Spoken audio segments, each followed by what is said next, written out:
It's the Dep Lewis Show. The Dep Lewis Show. It's the Dep Lewis Show. It's the Dep Lewis Show. The Dep Lewis Show. It's the Dep Lewis Show. It's the Dep Lewis Show. The Dep Lewis Show. It's the Dep Lewis Show. Welcome to the Dep Lewis Show, episode 148. This is your host, Dep Lewis, and today is Sunday, September 28th, 2025. A great day for a podcast about video games and more.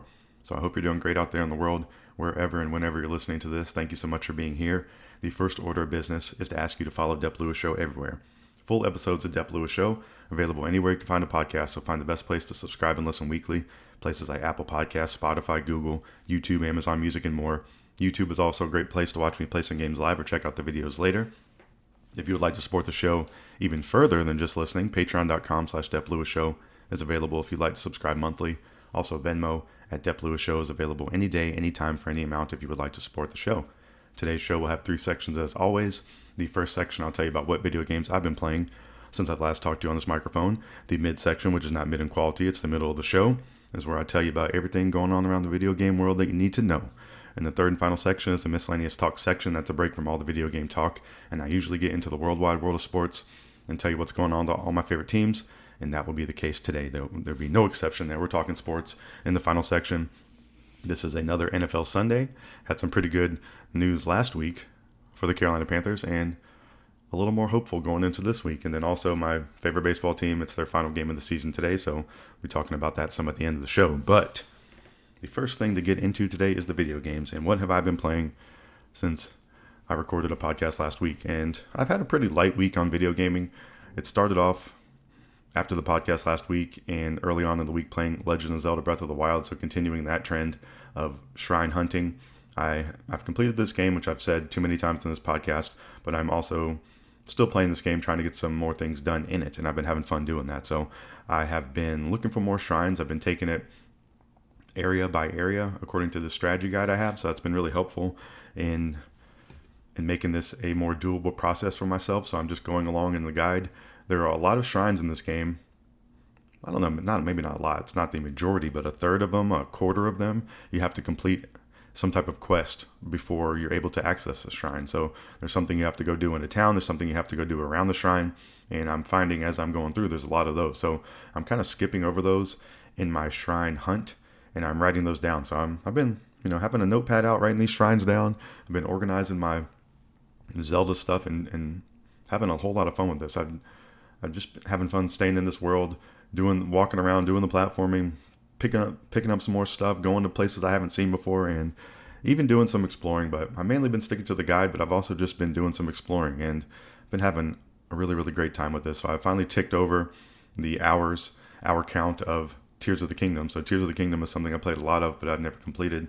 And now Breath of the Wild, according to my Nintendo Switch, I put in more hours than Tears of the Kingdom. So I'm making some moves out here. And I'm not usually someone to keep playing a game after I've completed it, but as I'm learning with this, there's so much in this game. There's so many things you could have seen. There's so many things you could have missed, I guess is the real thing. There's so many things you could have missed going to just following the main path. And a lot of this other stuff is worthwhile and it's fun, and it really is just a fun world to be in. And that's what I've been thinking more and more as I keep playing. So I've been making some shrine progress. I really do have a good set of shrines I can go back and complete now. So that's kind of, I don't know when that's going to be my process of going back to actually do the shrines. I don't know if I'm going to do all the hunting first and then just go back for a huge shrine wave. I kind of think that's how I'm going to do it. I've been, parsecing? That's not the word. Partitioning off, partitioning, sectioning, trying to think of other words, siphoning off different aspects of this game and doing them all at once. So I don't know, maybe that's just going to be the way I'm going to be able to make it through. But having the guide's been really helpful. It's been kind of nostalgic using the guide. I think I've been saying that, but I've been having some fun. So also I found a new fairy in this game, and it was the horse fairy. So I've never come across this one in the game before. And the horse fairy wanted 1,000 rupees to activate the fairy or be able to use it. And I guess if I have a horse that dies, I am able to revive it at this location. So that's pretty cool. I don't know if I've ever had that problem occur to me in this game, but it's nice to know that if I lose one of my horse friends, I can go back and revive them. So it's very nice because I do like riding around on the horses in this game, and I've been having a whole lot of fun. I've been finding some Korok seeds. I think that's going to be a if I'm going to try to complete a lot of stuff in this game, that's going to be a really tall task because I think there's a million of those. But I'm finding some of those along the way, so that's been pretty nice. I think, those are in really great positions all around. There's definitely a section in the guide of like DLC armor and stuff I want to go find. I think that's kind of a priority. So I think my two main objectives right now, just to think through it, would be do some more shrine hunting, continue on my progress there, and then look for some of these like DLC armors that apparently are just out in the world. I think I can just go pick them up. I just need to locate them on the map. So I really want to go do that too. So I've been having a whole lot of fun with this game, and that is my Legend of Zelda Breath of the Wild update. Been playing that on Nintendo Switch 2. I think it looks extremely great on Nintendo Switch 2. I've said that a bunch, but just want to reiterate that. I think it's perfectly fine if you're playing on Switch 1, but just a really nice perk of the Switch 2 makes this game look just that much better, and it really is an impressive looking game. The art style is cool. I talk about the characters being so cool, and seeing them in better resolution is definitely impressive and makes me happy to have a Switch 2. Alright, so that was my Zelda update. I've also been playing a little bit more of Super Mario 3D World. This has been just kind of a one-off game that I've been trying to complete. I am in World 6, so I don't know if this is farther than I've ever been, but I have been getting up against the glass ceiling of the green stars that you have to collect. So each level has normally 3 green stars that you can collect on the level, and you're going to need these to proceed to unlock, to keep going further in the campaign. So I might have to do some backtracking, but I think I'm somewhat committed on completing this game. I haven't made a ton of progress, I think because I am getting a little bit downtrodden about the green stars, but I need to push through. I've been thinking recently that I just need to be a little bit tougher out here on these video game streets and push through and not let these things slow me down. So that's a little bit of my mindset. Who knows if that's going to actually occur.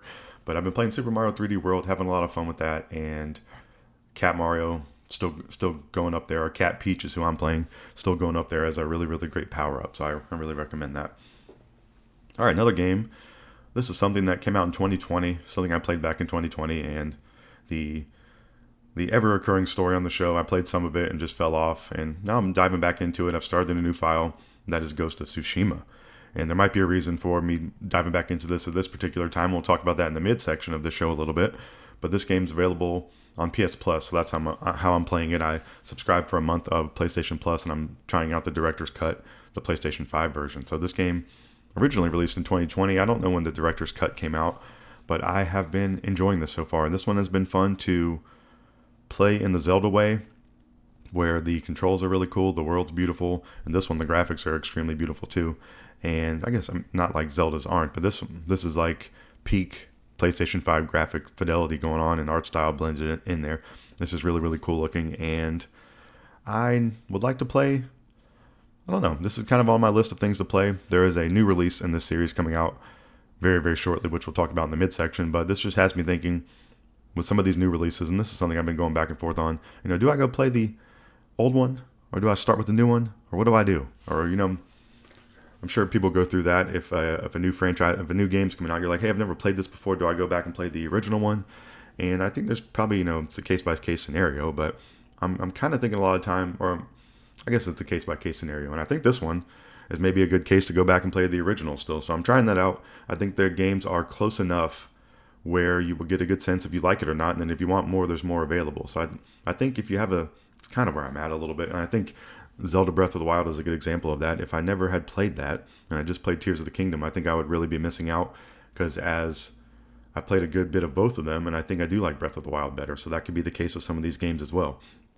So it's not like, so I guess I'm kind of saying maybe they're both worth trying is what I'm getting at, especially if these games are beloved by a lot of people and not too crazy far off from sequels. I don't think there's anything wrong with going back, and maybe at the time of the new release to go back. I've been kind of doing that, I guess, in the last year or so, as a way not to jump into the FOMO of getting the new one and then falling off it. But either way, going back to this one has been fun. Ghost of Tsushima, I've been enjoying it so far, and I'm trying to think what else is going on with that. Jin's really cool as a main character. I like the setup of the story.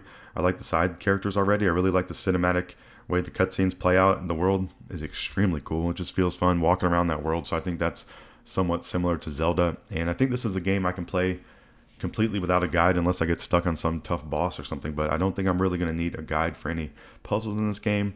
The combat is somewhat straightforward, it seems, and I think there might just be some difficult bosses at some point I might need to need to get a hint from. But I think this is going to be a game with combat in it. I'm playing on easy, so it has difficulty levels. This might be one I'll be able to get through, so we're going to see. So I'm playing some Ghost of Tsushima, and then I've been playing some other stuff this week. There's another game that comes out that I'm going to talk about in the midsection, but I've been kind of diving back into the old one there. But just thinking about that, there's a whole list of games. I guess these are games that I'm interested in, and then a little bit in between of which one to play.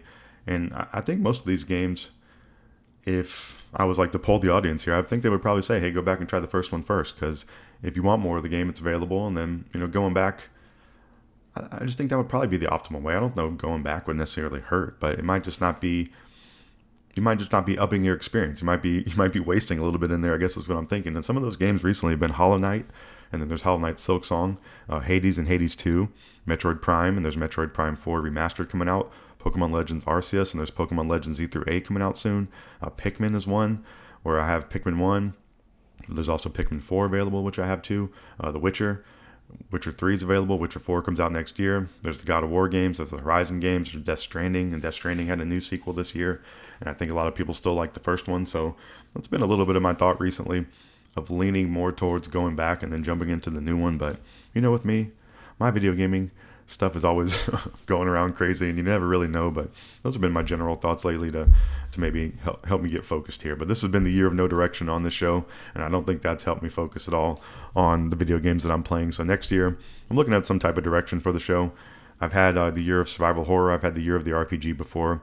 Next year can maybe be the year of the backlog, the year of the platformer, the year of the favorites, the year of the, I don't know, something related to like trying these series I've always wanted to play, and the year of like completing a game in a series. Maybe it could be something like that. So I'm definitely thinking about this. I have a couple more months before the end of the year, but it's just kind of a fun like theme I like to have for the year and something to talk about on the podcast and help me, I guess, broaden my video game horizons, which I have pretty broad horizons, but I would like to complete some more games is always something I would like to say, but I definitely do like trying video games out, and I don't think that is going to change.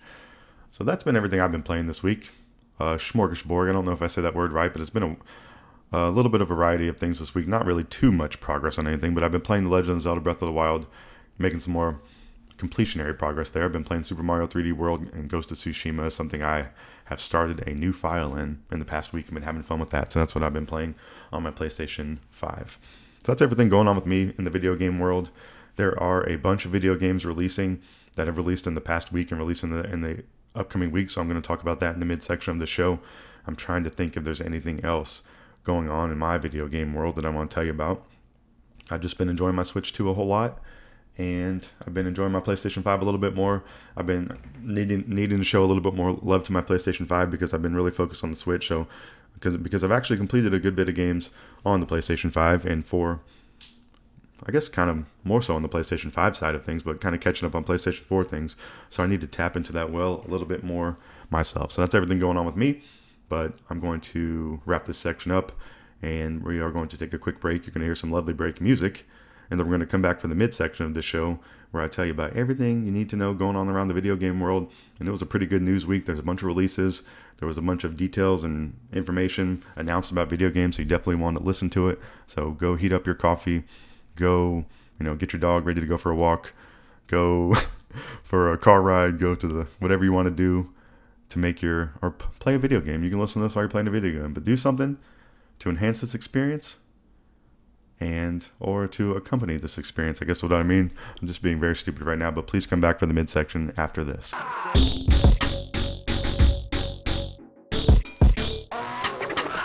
Welcome back to the midsection of Dep Lewis Show, episode 148. This is where I'll tell you about everything you need to know going on around the video game world.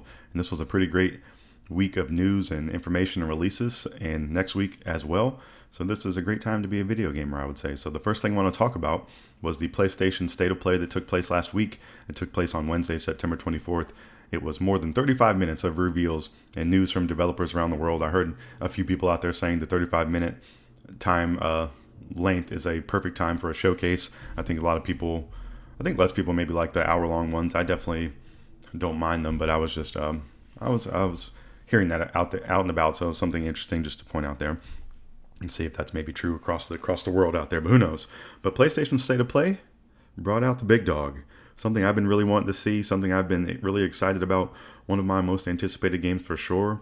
This only increased my anticipation for that game, and that is Marvel's Wolverine. They showed this game off. They showed a trailer and they announced this is going to release in fall of 2026 for PlayStation 5. So only a year away on Marvel's Wolverine. This seems like it's going to be PlayStation's big fall game for next year. So that's very exciting. I don't anticipate it getting delayed. I don't think they'd be playing around with this. This is like, well, I guess Ghost of Yotei. I don't know if Ghost of Yotei got delayed, but we're going to talk about that a little bit more. But that's kind of the big release this year for PlayStation. And it looks like Marvel's Wolverine will be the one for next year. So this is from Insomniac Games, the incredible, wonderful, one of my favorite developers on the planet. So I am 100% sold on this. This one's going to be really up there for me on the list of games I want to play right now. Would be great. I would want to grab this and play it. This one has an M rating, so that's a little bit different from Marvel's Spider-Man games that have been released. There's been 3 of those Spider-Man games, and those are all phenomenal and excellent, and some of my favorite games, and I really, really recommend you go play them if you have a PlayStation 4 or PlayStation 5. It'll give you a good sense for this, and then we're going to get Wolverine. So we're getting a new character, new enemies, a new setting,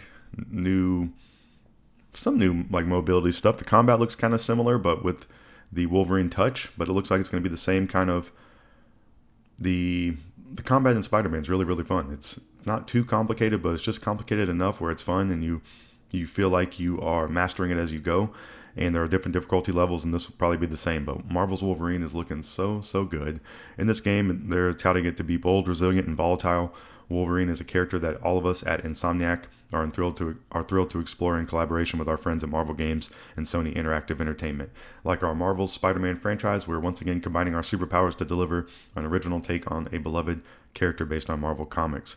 So Marvel's Wolverine is built from the ground up for PlayStation 5, injecting our superhero know-how into this new adventure. This is an original take on Logan and his iconic adamantium-centric skill set, and that's a fancy way of saying claws, is what they say. So keep your eyes peeled and your claws sharp for more information on Marvel's Wolverine in spring 2026. So it seems like we'll get more of a dedicated showcase showing off some more of this game, but the takeaways from this, for me, are that I'm 100% sold. This game looks very gruesome and violent, kind of akin to Mortal Kombat a little bit. They show this scene in this game where Logan, or Wolverine, he's introducing his adamantium claw to a person's face, and they're showing the frames of it, and they even show like the developer frames, and it's just really, really brutal, and I think is what you have to do when you're making a Wolverine game, because I think that's how he is. And if you're getting, sliced up with somebody's claws, it's going to be very vicious, and I just really, really hope they nail it. I hope the story in this game is good enough. It doesn't have to be, prime storytelling, but it's something good enough to get you through. There has to be some crazy set pieces. My only question about this is, how is the mobility around the world going to be just as fun as Spider-Man? I don't know if that's going to be possible, but even thinking now, maybe Logan gets a motorcycle to ride around, and that can be pretty fun. And it does show him kind of running quickly and sliding across buildings and rooftops, so maybe he's going to have some extra like speed, or I'm not fully aware of all the Wolverine powers out there that exist, but I do wonder how the get around the kind of open world or areas is going to be, because that is one thing from Marvel Spider-Man that's extremely fun and that you could just go do mindlessly for forever because it's that good of a mechanic. So I'm really, really excited about this. This was the best thing that I could hope to see from PlayStation, pretty much. Besides getting a new Ratchet and Clank announcement or a new Last of Us announcement, this is something I'm very excited for, because I'm not even the biggest Marvel person over time. I do like Marvel, but those Spider-Man games are some of my favorites, and if they released another Spider-Man game, I would play it. But I'm glad they're going to another superhero and something that looks kind of similar, but a new take in many ways, and I think that's kind of a perfect combination. So, way to go, Insomniac. Hats off to you as always, and thank you for being one of my favorite developers out there in the world and continuing to do so. So Marvel's Wolverine, I think that was the most exciting thing shown from PlayStation's State of Play, and the main thing I wanted to tell you about from that for sure. All right, so what else was shown on the PlayStation State of Play? And as always, I'm not telling you about all the games from the showcase. I do recommend going to watch these if you have any interest, but I'm going over the highlights and things that I think are the coolest. So, I would say listening to this show should suffice, but that would be stupid to say that, there could be stuff in there that you would find interesting. So maybe go watch those yourself. So this is also what I think is cool and interesting, but also, a little bit of a, hey, throw it up on your radar that this event's out there. Maybe go check it out yourself, because there could be some stuff I'm missing. But this next one is a very cool looking game. I don't know if this is something I would want to play right away, but I think it's interesting, and that's called Saros. They showed a trailer for this game. This is Housemarque's new entry. Housemarque is the developer of Returnal, which was a very popular PlayStation 5 game, and that Returnal came out in 2021. So we're getting a trailer shown for Saros and a release date announcement. So this game's going to be coming out on March 20th, 2026 for PlayStation 5, and it's going to have an enhanced PlayStation 5 Pro version as well. There was no price shown, but I'm guessing this is going to be $69.99 US if the price is similar to Returnal. So we got an extended look at gameplay for Saros and new combat systems from Housemarque's next game and follow-up to Returnal. The events of Saros take place on Carcosa, a shape-shifting hostile alien planet, one that changes on every death and offers a wide variety of environments and enemies for you to encounter. So this one's a roguelike or a roguelite, however you'd like to call that. It has those kind of mechanics in this game that you are, you're fighting, you're dying, you are building your character up, you're progressing, you're dying, you're coming back, that kind of thing. So it has that loop in it, similar to Returnal, and that's what this game is doing here. But the cool part about this one, it's in a fully realized third-person shooting world where it just looks incredible, and it does look intimidating from my view because it looks like it's very tough, but it's just a really cool looking thing, and I think it's it's a really cool subsection of roguelites, and I think it's something that not a lot of them are doing or even really taking a stab at, because having the fully 3D world in a roguelite is a tall task, or it's just a lot to work in there and develop and all that kind of stuff. So just definitely impressive in that regard. And some about the game. In this gameplay first look, we see protagonist Arjun.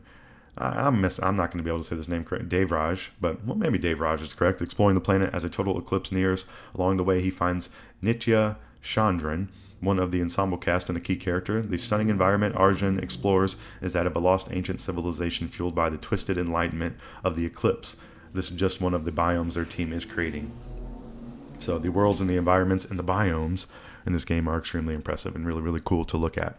And there's a lot of crazy, insane enemies coming to take your head off. So let's see here. Arjun's Saltari Advanced Combat Suit, that sounds like some Mass Effect stuff, allows him to dash, melee, jump, and more.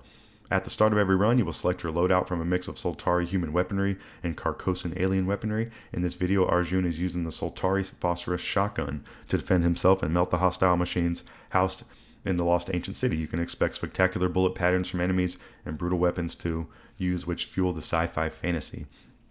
So if you want to play Returnal right now to get a sense, this is another one of those examples of games I was talking about in the first section. If you haven't played either one, I think there would be some merit to going back to playing the first one. I don't think you can go wrong with either one, but if you end up loving the first game, then you'll probably be happy to move on to this one in the future. But if you want to play Returnal, it's still currently a full price game. I think it goes on sale pretty often, but it's also available on PlayStation Plus. So this might be something that I just download so I can try the first one, so I can kind of get a sense. I think I've tried this game maybe for 20 minutes. That doesn't really count as an attempt. I think I got a little bit too scared. Maybe I did get too scared, or I just got my ass kicked really too quickly and just kind of dipped out of there. Because, like I'm saying, this game's intimidating to me for some reason, and this game Saros is even more intimidating as well. That the characters look equally, if not more terrifying. But I think this is a really impressive thing, and I think a lot of people love this. Love the first entry, Returnal. It's not like a series, but I think a lot of people are going to like this. I think this will be up there on like a dark horse for some people's game of the year out there. I'm sure it'll be some people's game of the year. It's just kind of my take on this. It's just not the most mainstream thing, I guess, is what I'm going after. But Saros definitely looks really cool, and we got a good look at it at the recent PlayStation State of Play. All right, so what else did they show off at the State of Play? They announced Deus Ex is getting a remaster. So this is the video game from 2000 and I thought I wrote it on here, but I think it's maybe 2001. I think that's what it is, but I could be wrong there because I wrote only 200, but I think it is 2001. But Deus Ex is getting a remaster. It's announced and releasing on February 5th, 2026 for PlayStation 5. I think it's other platforms as well, but I did not check. It is $29.99 US, and it's on sale right now if you have PlayStation Plus. I know I'm talking a lot of PlayStation Plus this week, but I did just subscribe to it for a month. So it's on sale there for 10% off, $26.99 if you want to pre-order. if you're really into Deus Ex. But the back of the box talk on this, Deus Ex has always been about freedom. When the original title first launched, it redefined what a video game could be, melding RPG elements, action, and stealth gameplay, and branching player choices into a cyberpunk immersive sim like nobody else has ever tried. Storm through the front door, hack the security grid, slip past enemies with invisibility cloaks, or talk your way through impossible odds. Every mission, every level, and every outcome adapts to your choices. Today, those foundations remain intact, but they've been enhanced to ensure the experience feels as revolutionary in 2025 as it did in 2001, allegedly, because I messed up my notes there. And this is from Matthew Ray, the associate brand manager at Asper, and hopefully I'm saying that right. And Asper is a Texas-based video game developer and publisher. So it looks like they're going to be handling the remaster on this one from what I can tell. So Deus Ex Remastered, not something I have experience with. I always thought this game looked cool just based on the cover back in the day. I think I did get this for free on like Xbox Gold or something at some point. And just something I thought was cool. Never tried it. And I think this is, good. I think there's a lot of people this is kind of like a cult classic, I would say. Maybe a little bit above that. But coming on February 5th, 2026, Deus Ex Remastered. All right, something else that was announced. This game's already been announced, but we got the release date, and it's actually a day after that one. It's going to be released on February 6, 2026 for PlayStation 5 and Microsoft Windows, and that is Nioh 3. So that game's going to be $69.99 US. I don't have any Nioh experience. I think it looks pretty cool, though, and something I can see myself trying in the future. Maybe going back to an original one, but you never know. In the latest game in the Dark Samurai action RPG series, Nioh, you will need to use both samurai and ninja combat styles in your battles against formidable yokai as you explore a thrilling open field. So I don't know if they've had an open field before. I don't know. I guess that doesn't say open world, but it's an open field. So I really can't say, but I think these games have fun combat. I think it has a good enough story, cool art style. The main character definitely looks cool.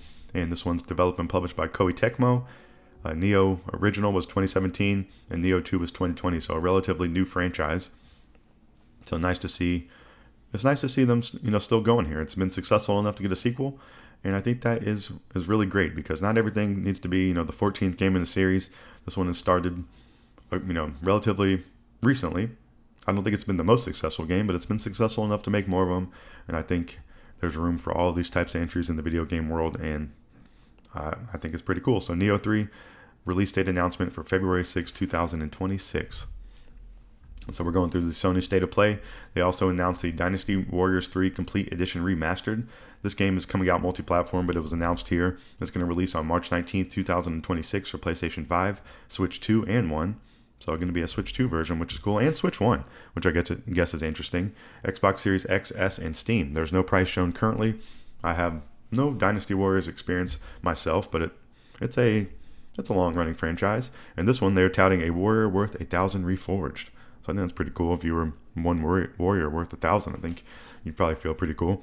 And this is a tactical action game set in the world of the Three Kingdoms where players can become one of over 40 officers ready to fight and experience exhilarating 1 versus 1,000 battles across vast battlefields.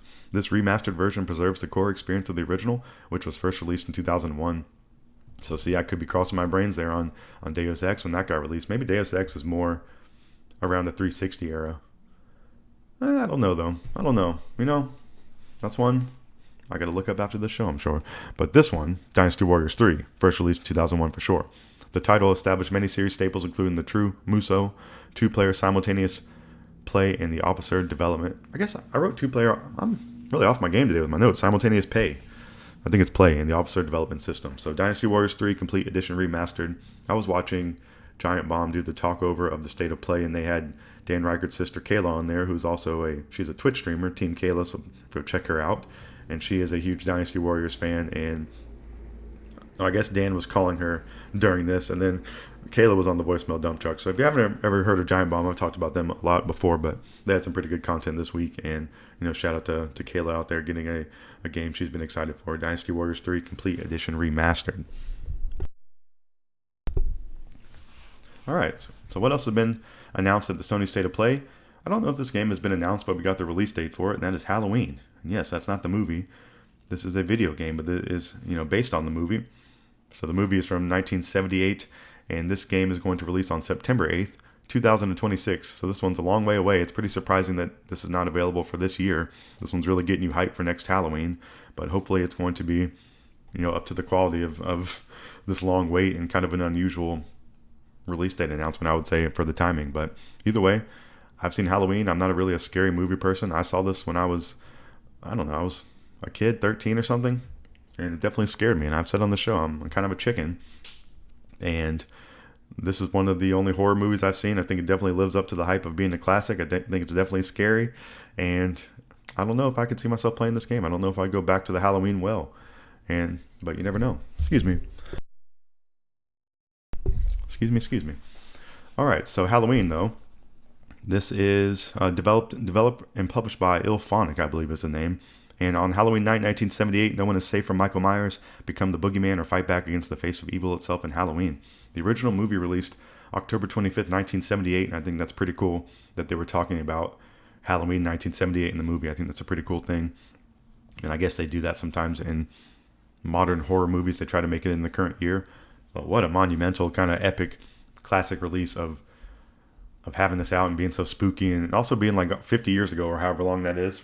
I guess it's right on it. Excuse me, like back in the day. Extra spook going into there. A little bit extra magic and mystery going into the movie theaters back in the day, and I think that's a pretty cool thing. Hey, excuse me once again. I'm sorry about that. All right, so Halloween got a release date announcement, but you got to wait a whole entire year. So you can start, getting your Halloween plans together for next year already based on this state of play. All right, a couple more things. The last game that was announced I want to mention is Microsoft Flight Simulator 2024. Yes, you heard that right. That's coming to PlayStation. So a lot of these exclusives these days are just timed exclusives, and we're seeing a lot of them jumping over to apparently rival platforms. But this one especially, and even has Microsoft in the name, but Microsoft Flight Simulator 2024 is heading to PlayStation 5 on December 8th, 2025. This has been previously exclusive to Xbox and PC, and it looks like PlayStation VR2 support is coming, but to be decided. All right, so the last things to talk about from the Sony State of Play were two accessories that have been announced. I think they look exceptionally cool, especially this DualSense God of War 20th Anniversary Limited Edition controller that's been announced. You can pre-order the iconic controller beginning October 3rd with the launch on October 23rd.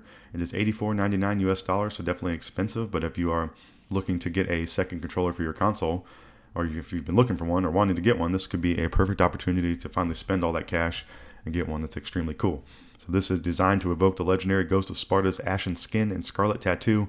The controller pays homage to Kratos, who has taken on countless roles and endless challenges across ancient Greece and the Nine Realms. So the base of the controller is white, but it has a huge red streak over it that they call his scarlet tattoo, and it does just look extremely cool. I'm someone who maybe should try to play some more God of War in the future, but if you're a God of War fan, I can really see you kind of salivating over this and wanting to play and grab this. So please go check that out if you are a God of War fan, especially the new DualSense God of War 20th Anniversary Limited Edition controller has been announced.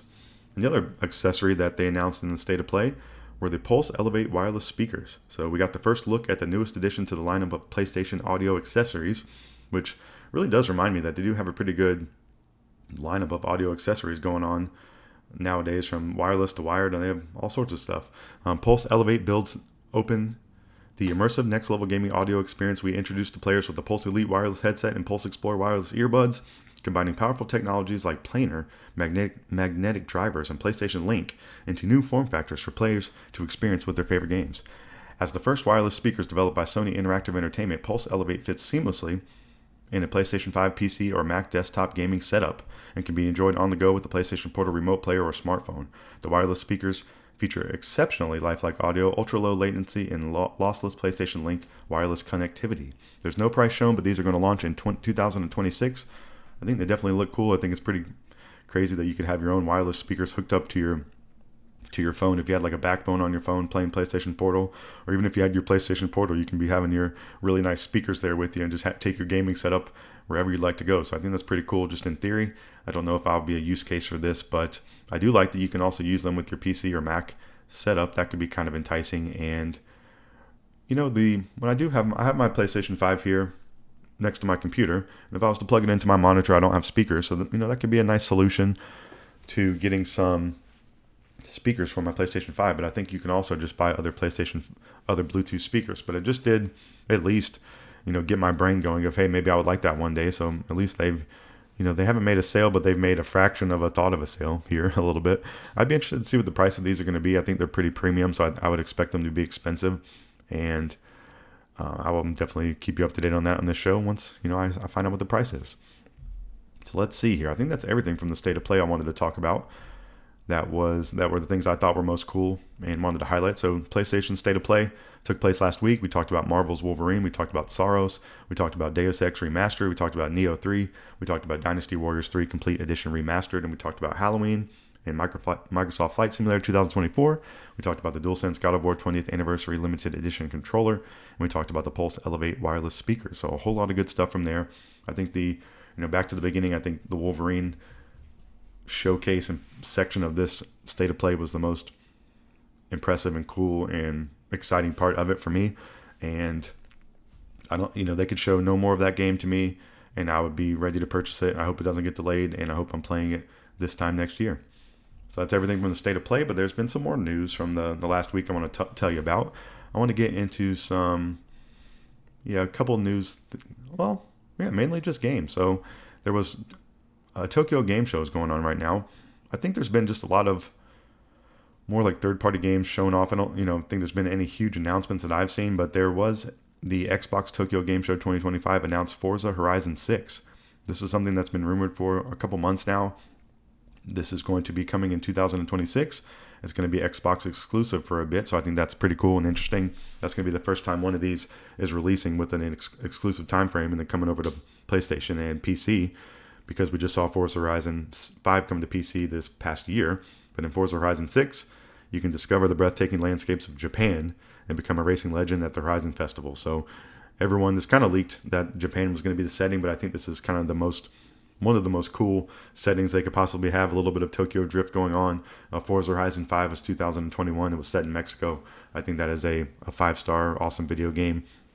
I think that possibly could have won Game of the Year for me that year if I was doing the podcast then. I started the podcast in 2022.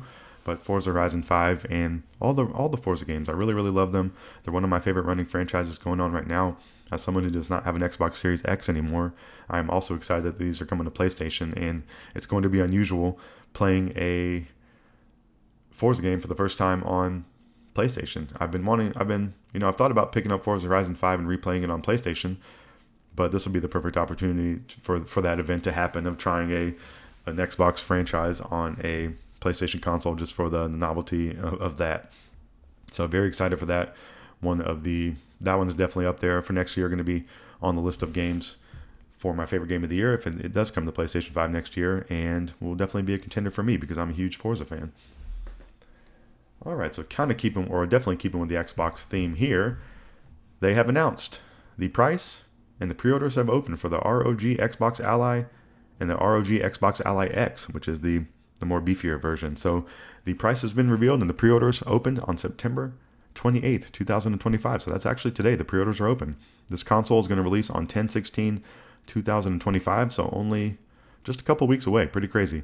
The ROG Xbox Ally X is going to be $1,000, so $999.99 US dollars, and the ROG Xbox Ally, kind of the basic or standard version, is $600 or $599.99 US dollars. So either $1,000 or $600 to buy one of these handheld consoles. The beefier, more expensive version has 25 gigabytes of RAM versus 16 gigabytes in the base. And then the X has 1 terabyte of storage, internal storage, and the base has 512 gigabytes. And I think it's SSD storage, so what you would expect with an Xbox console. And you can power on directly into the Xbox full screen experience for a dedicated gaming experience inspired and optimized specifically for handheld gaming. So I think one of the coolest features of Xbox is being able to, their cloud saves are really, really excellent. If you play a game on Xbox, it's going to save your game in the cloud. If you go jump on a new console, it's going to have your save for you. And I think it's going to be very cool for people whose primary console is their Xbox Series X or S. If you have one of these, I think it's going to emulate the Switch experience as best as possible without having, just one. You're going to have your console and your handheld, but it's going to emulate the Switch experience as best as you can, I think, right now. And then also giving you the graphical fidelity of the power in this handheld that's going to be able to play third-party stuff probably better than the Switch 2 and Halo and like first-party stuff from Xbox. I think this thing is just beefier than the Switch 2. So I think it's a pretty cool thing. I think it's definitely pricey. I don't know. I don't have an Xbox Series X or S. I think if I did, I would be thinking about this a little bit more, just to have kind of like a partner console to that, especially because the cloud save is so good, but I'm just not really in that in that spot right now where I'd want to buy an Xbox console. I don't really think I have too much of a need for it. I would love for PlayStation to do something like this in the future, and all signs are kind of pointing to yes, like this is going to happen either with the PlayStation 6 or maybe kind of a one-off, but I think this looks cool. I think this is going to be more of a niche thing, and I think they kind of understand that, but I think they can have some success here, and I think it's definitely very cool. I'm going to be wanting to watch some people talk about it, wanting to see some videos of it, and I could even see myself getting tempted to pick one of these up at some point. I think most of the catalog of digital games is available to play. They are categorizing the games in the store as Xbox Play Anywhere. If it's categorized as Xbox Play Anywhere, you're able to play it on this handheld. So you can go kind of right now, check your games you'd be interested in playing on the Xbox Store and seeing if they would be compatible.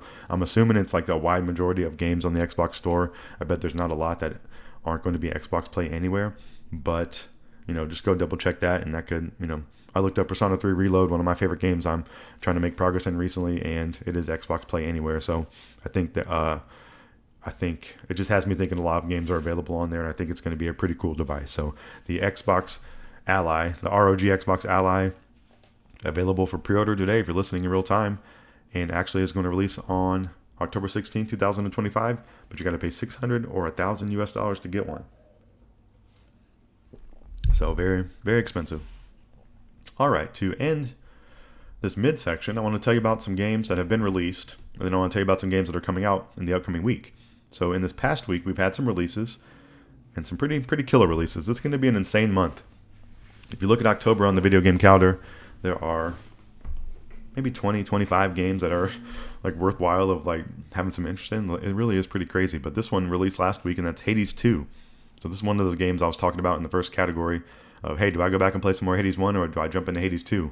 But Hades 2 is officially released. Early access is over, so 1.0 is available, and it launched on September 25th. This released for Switch 2 and 1 and Microsoft Windows. There's no word on the PlayStation or Xbox release date yet, but I'm sure that's coming at some point. Hades 2 is $29.99 US dollars. So this is the first ever sequel from Supergiant Games. Builds on the best aspects of the original, godlike, roguelike dungeon crawler, and an all-new action-packed, endlessly replayable experience rooted in the underworld of Greek myth and its deep connections to the dawn of witchcraft. Excuse me. As the immortal princess of the underworld, you'll explore a bigger, deeper mythic world, vanquishing the forces of the Titan of Time with the full might of Olympus behind you, and a sweeping story that continually unfolds through your every setback and accomplishment. So Hades 1 was released in 2020, so I actually did pick this game up and started playing some of it this week, and I think it's extremely cool. But I was about maybe an hour into it and was like, hey, maybe I should jump back to Hades 1. But this one, I don't know, Hades 1, still a lot of similar things, but I really do think I just like the style and maybe the main character of the second one more. So this is kind of an instance, maybe I'm just going to continue playing on in the newer version. So I don't know. I'm a back and forth kind of guy with this stuff, but this has been my thoughts on this one. And so I did pick this up. I think this is extremely cool. I think the main character, her abilities are really fun. She has a good mix of range and like close combat abilities, and then you can obviously change those and tailor them to how you like. But meeting all the characters in the kind of base area was really cool. They're all pretty interesting and different, and I just really like the Hades 1 looked a little more like Hades, like it was more reds and dark dungeons and blacks, and this one has a little bit more of a vibrant color to it so far, with a little bit more kind of greenery and stuff going on. So I think that's been kind of a cool change. And then seeing all the gods from the Greek mythology have been really cool. I think all the character designs are pretty neat. So I've just been having fun with this. The music is still pretty similar, but equally as good. And this is just one of those that in my brain, kind of like Hollow Knight. Do I play Hollow Knight first or go to Silk Song? What do I do out there? But either way, it's just kind of a fun decision to kind of mull over. But these games are extremely cool, and Hades 2 is available right now. All right, another game that released last week is Silent Hill F. I know Silent Hill is a franchise beloved by many, many people. It's a lot of people's favorite video game, and I think, I've seen a lot of people out there on the internet excited. Navy Peas is someone who is on Twitch and YouTube that I like to watch from time to time, and she is a huge Silent Hill fan and has been someone playing this. So if you want to watch someone who's a huge fan of Silent Hill playing through this game and telling you what's going on with it, please go check out Navy Peas on YouTube and Twitch. She was doing some cosplays for it, and I think she's completed the game already. It seems like she was having a great time with it. I'm just a little bit too chicken to watch some of this, but I am definitely interested. So Silent Hill F is available right now. It released on September 25th, 2025 for PlayStation 5, Xbox Series X, S, and Microsoft Windows. The developer is Nioh Bards Entertainment and published by Konami. It's $69.99 US. Discover a new chapter in the Silent Hill series blending psychological horror with a haunting Japanese setting. This game is a self-contained story within the Silent Hill series. Set in 1960s Japan, Silent Hill F presents a new side of psychological horror. In 1960s Japan, Shimizu Hinaku's secluded town of Ibisugaoka is consumed by a sudden fog, transforming her home into a haunting nightmare. As the town falls silent and the fog thickens, Hinako must navigate the twisted paths of Ibisugaoka, solving complex puzzles and confronting grotesque monsters to survive. So what a perfect video game for the Halloween season. I think this is like a top S tier release or a top franchise in the horror genre for people, and I'm excited that this is released. And wanted to mention to you that you can go play this right now if you'd like to. Silent Hill F is available right now. All right, so we're going through. Those have been the games that have come out in the past week, and the next few games, there are 3 games I want to tell you about that are coming out in the upcoming week. And I got my order incorrect here, but the first one that comes out actually in 2 days, so this is the final game to end September, or that I'm telling you about right now, is Final Fantasy Tactics, the Ivalice Chronicles. So this will be out next week on September 30th, 2025 for Switch 2 and 1, PlayStation 5 and 4, Xbox Series X and S, and Microsoft Windows, so running the whole gamut there of multi-platforms. It's going to be $49.99 US, so not a completely full price release, so that's nice. Developed and published by Square Enix. The original release was 1998 for PlayStation Portable. The groundbreaking tactical RPG makes its long-awaited return. Ivalice is a kingdom blessed by the light of the gods and ruled by the two-headed lion. A year after her defeat to Ordelia in the 50 Years' War, the king succumbed to Milady. Yeah,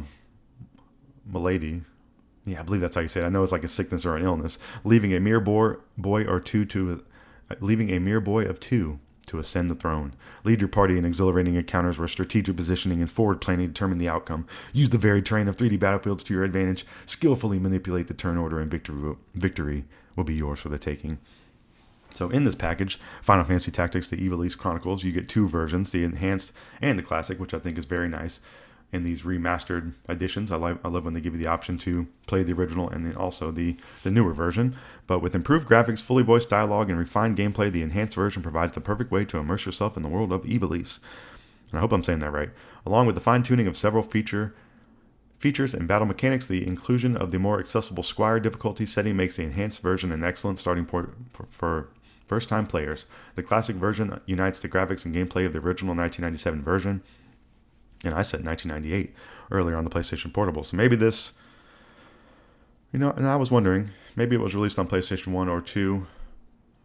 I'm not really sure. I didn't do my complete homework on that, and I apologize. But the classic version unites the graphics and gameplay of the original 1997 version with the renowned War of the Lions translation for a unique way to experience the beloved title. So this has been the game that this is something I have no experience with, but I've always heard is extremely cool.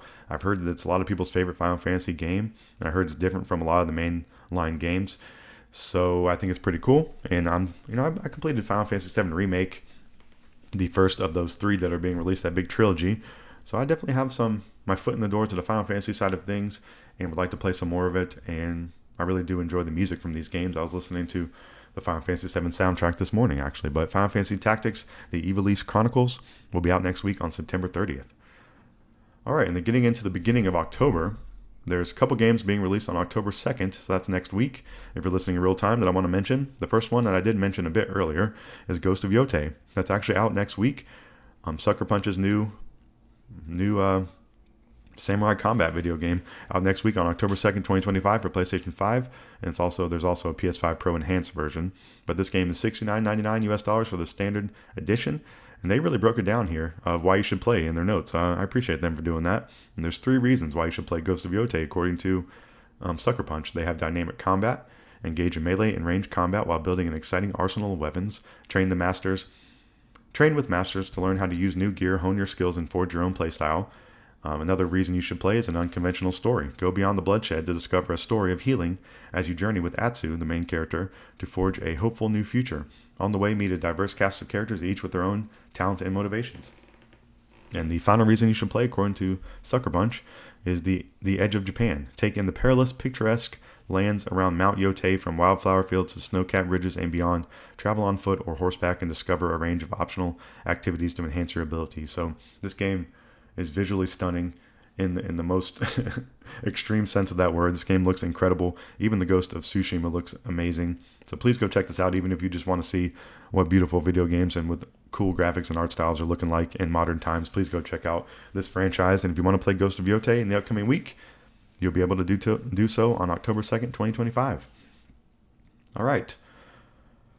And another game coming out on that same day is a remaster of one of my favorite video games of all time, and that's Super Mario Galaxy. And this package is going to be Super Mario Galaxy 1+2. It's coming to Nintendo Switch on October 2nd, 2025. I don't think this is going to be a limited time release like the Super Mario 3D's All-Stars, but you never know. But I think they were explicit about that one being in a limited edition kind of thing.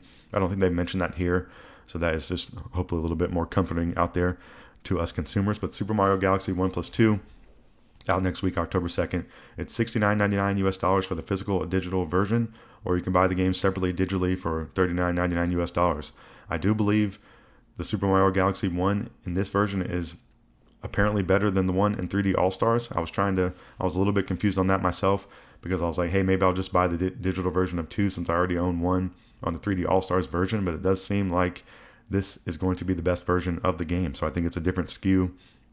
It totally is a different SKU, but I think it is a slightly different port of Super Mario Galaxy. But I haven't fully confirmed that, but just something that I was interested in myself. But Super Mario Galaxy is definitely one of my favorite video games of all time. It's one of the only few games in the world that I've 100% completed, and I'm very proud to say that, because I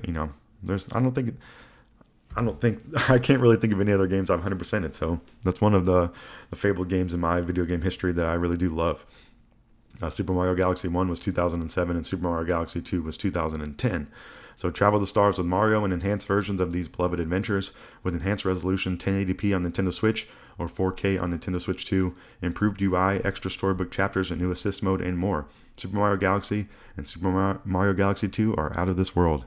And that is completely true. Those games are phenomenal. And I don't think I ever completed Super Mario Galaxy 2, so that's definitely going to be on my list of things to do in the future. And maybe even go back and play some more Super Mario Galaxy 1 in this new great version. So I think this one's going to be almost an obligation of me to purchase. I don't know if I'm going to pick it up on day one, but I would definitely see myself purchasing this at some point, because it's going to be nice to have a copy of one of my favorite games of all time. It's going to be on the cartridge, able to play on my Nintendo Switch 1 or my Nintendo Switch 2 for a long time. So this is Nintendo's really tugging at my heartstrings here with this remaster of Super Mario Galaxy 1+2. So thank you, Nintendo. So that's everything I have for you for the midsection of the show this week. There was a whole lot.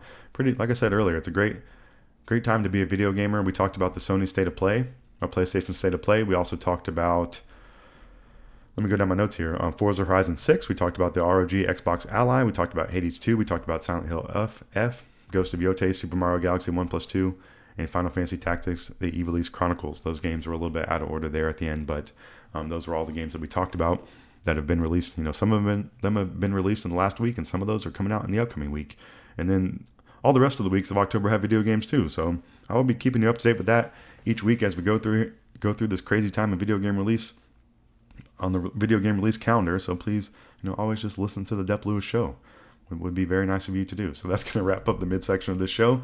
That's all the video game news and everything I have for you, but we still have one final section, and that's the Miscellaneous Talk section, and that's where I talk about anything outside the video game world, and I want to get into the worldwide world of sports. The Carolina Panthers are about to kick off in 52 minutes, so I'm going to tell you all my sports thoughts after this, and then I'm going to put out the podcast and watch the Panthers. But you don't want to miss it. One more section of the show after this.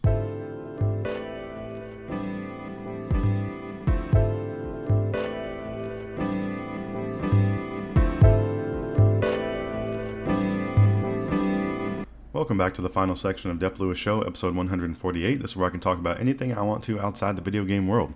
So I want to get into the worldwide world of sports as always and tell you what's going on with all my favorite teams. And this is a NFL Sunday. The Carolina Panthers are playing in 50 minutes right now from real time when I'm recording this, and they're going to be playing the New England Patriots up there in New England, and hopefully going to get another win. Yes, you heard that correctly. The Panthers won last week against the Falcons in their home opener. And you're not going to believe this either. They won 30-0. So I don't know what team this was that showed up for the Panthers, but they kicked some ass and took some names, and that's pretty incredible and a surprising thing, a nice thing to see. The defense played good. They had a couple touchdowns, or they had one touchdown, but made it happen. Bryce was only 16 from 24 for 121 yards and one sack for 17 yards. So I guess more of a managing kind of day, which is fine. If they're winning 30-0, please do that every time. Chuba had 17 carries for 73 yards and 2 catches for 3 yards. So they pretty much held Chuba at bay, but he gets his work in there. Rico Dowdle and Bryce Young had rushing touchdowns. So very nice to see. Rico Dowdle has been a nice addition to the backfield for sure. He's been a really good 1-2 punch with Chuba, so that's been nice, and I wish they would keep running the ball more and more. T-Mac, Teteroa McMillan was the leading receiver with 3 catches for 48 yards, so really not too much going with the passing game, but doing some rushing, and the defense was showing up too. Christian Roseboom, number 56, was the leading tackler with 9 total, 6 solo tackles. Chow Smith-Wade and Mike Jackson both had interceptions, and Chow Smith-Wade scored his, so that is very, very helpful and was a huge part of this winning effort. So the Panthers are now 1-2 after this game. Pretty incredible, and they have revived the hope for Panthers Nation. The Panthers have a pretty good slate of opponents here that they should be able to be competitive with, so that's nice. And I hope they can continue some of the success into this week against New England at 1 p.m. And then next week they're going to be playing the Dolphins in Charlotte at 1 o'clock. My fantasy team is also 3-0, or not also, my fantasy team is 3-0 after last week, so thank you to all my fantasy players for showing up and showing out. I hopefully will be continuing that trend today. And, go Panthers. Pretty incredible. And I hope they're going to get a dub today. I actually put some money on FanDuel on the Panthers today. Not something I normally do, but I think they're favoring the Patriots by 5.5. So I took the plus 5.5 on the Panthers in a little 3-leg parlay I'm trying to do. Please gamble responsibly out there. Most of the time you're going to lose, and it's just fun to do from time to time. That's my 2 cents on that. But go Panthers. I'm excited to watch you in just just some minutes, just some tens of minutes away from watching the great Carolina Panthers play. All right, for the NBA, not too much going on there. It's the offseason. I'm a halfway fan of the Charlotte Hornets. Since I am a North Carolina resident now, the preseason begins for them October 5th. Regular season begins October 22nd against Brooklyn in Charlotte. The Atlanta Hawks are my favorite team in the NBA. Offseason for them, the preseason begins October 6th, and the regular season for them begins versus Toronto in Atlanta on October 22nd. So less than a month away from the kickoff of the NBA season, or the tip-off, I guess you want to say. So I just want to keep mentioning that just as a placeholder for the basketball section of this show. And then my favorite sport in the universe, Major League Baseball, is wrapping up today for me, basically.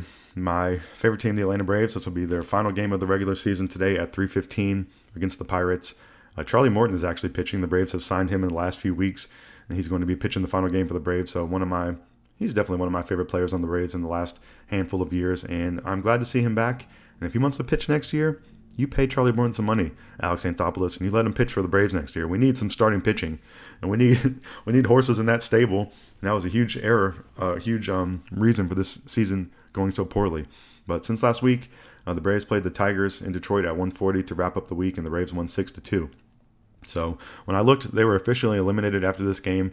I'm not completely sure when they were officially eliminated statistically, but this was when I first noticed the E on ESPN, and I saw it this day. They were 73-83 after this game. And then Monday versus the Nats, they started off the week in Atlanta playing the Nationals. The Braves won 11-5. Tuesday versus the Nats, the Braves won 3-2. This was actually a 10-game winning streak going on after the Braves won this game, so pretty incredible. They were, doing a little bit too little too late, but good mojo and vibes either way, getting some wins. Nice to see either way. And then that streak came to an end Wednesday versus the Nats. The Braves lost 3-4, and then they have been losing since then. Thursday was an off day, and then they've been playing the Pirates in Atlanta this weekend. And Friday versus the Pirates, the Braves lost 3-9. Saturday versus the Pirates, the Braves lost 1-3. And in the final game of the regular season today, the Braves will play the Pirates at 3:15 to end the regular season. So shout out to the Braves. I don't know what's going to happen in the offseason. I think the roster should pretty much look the same. I think they really need to upgrade the starting pitching. I don't know if we're going to see Schnitt come back next year. I don't know. I don't know if he's going to have one more run, kind of as a final run. This would be a pretty sad year to go out on. I think maybe they should retool the roster, maybe give him one more shot. But I think it's likely we see another coach, and I think that maybe it would be a good move. I think we maybe should make some moves. I think we definitely need to sign some starting pitchers and maybe get more pitchers than we need is what I would say. And either way, thank you for the season. I enjoy watching baseball so much, and I'll be excited to watch the postseason. I've been in a little bit of a malaise after the Braves have been, the realization that they're not going to be making it and baseball's coming over to an end. It's one of my favorite times of the year, one of my favorite things to watch, and I think I'm pretty much kind of over it. The Braves have been out of this for a while, so I'm pretty much ready for the postseason, and I'll be excited to see what's going to go on, so I can watch some baseball without a dog in the fight. But I'll be able to watch some more baseball for a little bit here, and we're going to have the combo soon of baseball, basketball, and football on TV. So that is the trifecta of great sports, in my opinion. So go Braves, either way, all day, every day. All right, go Braves and go Panthers today. I hope you get a win. Please go 2 wins in a row. Be pretty amazing. I would love to see it. So go Panthers. All right, so that's everything I have for you for the Miscellaneous Talk section. Talked about all my favorite sports teams, the Carolina Panthers, the Charlotte Hornets, the Atlanta Hawks, and Atlanta Braves. And that's everything I have for you for the Miscellaneous Talk section. And that's everything I have for you for the entire show. So I'd like to reiterate some promotional talk from the beginning. Please follow Dep Lewis Show everywhere. Full episodes of Dep Lewis Show available anywhere you can find a podcast. Find the best place to subscribe and listen weekly. Places like Apple Podcasts, Spotify, Google, YouTube, Amazon Music, and more. YouTube is also a great place to watch me play some games live or check out the videos later. If you would like to support the show even further than just listening, patreon.com/Dep Lewis Show is available if you'd like to subscribe monthly. Also, Venmo at Dep Lewis Show is available any day, anytime, for any amount if you'd like to support the show. So thank you so much for listening. As always, I really do appreciate it so much. I had a lot of downloads to my podcast last week, and I just really appreciate it. I think it was one of the best days I've had in the history of my podcast that doesn't receive a lot of listens. So, any listen I get, I really appreciate, and I hope that trend can continue to grow. I hope more and more people listen because I have so much fun doing this, and I just want to say thank you to anyone who has listened to it already. I really, really appreciate you, and just thank you to anyone out there listening. I hope you have a great upcoming week.